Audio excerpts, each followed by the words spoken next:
I never imagined a stranger could change my life in an instant, but that's exactly what happened one fateful evening. Sarah and I had been married for 6 years. From the outside, we seemed like the perfect couple.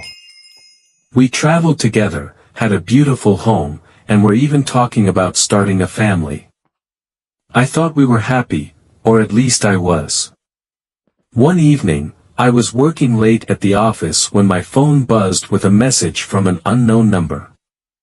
It was a simple text: "I think you need to know what your wife has been up to." Attached was a picture of Sarah at a restaurant, laughing with a man I didn't recognize.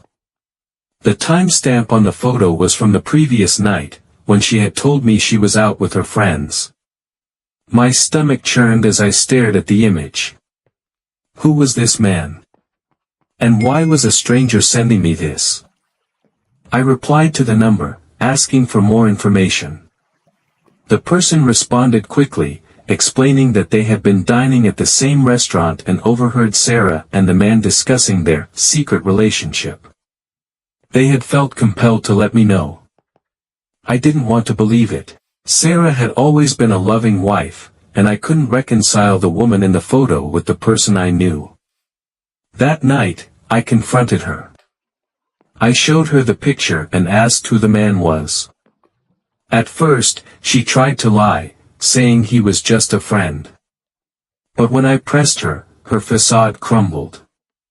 "I didn't mean for it to happen," she said, tears streaming down her face.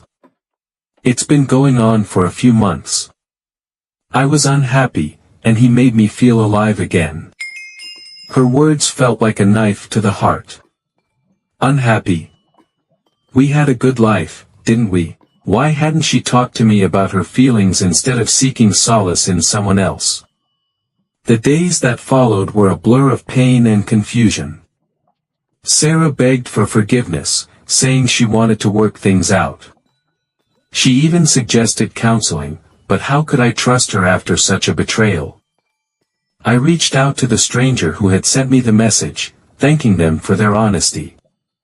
They explained that they had been in a similar situation before and didn't want me to go through the same pain unknowingly. Their kindness gave me the strength to make a difficult decision. I filed for divorce. It wasn't an easy choice, but I couldn't see a way forward with Sarah. The trust we had built over 6 years was shattered, and no amount of apologies could fix it.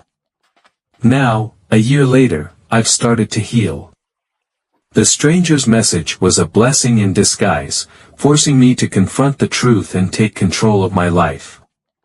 While the pain of Sarah's betrayal still lingers, I'm slowly finding peace and rediscovering myself.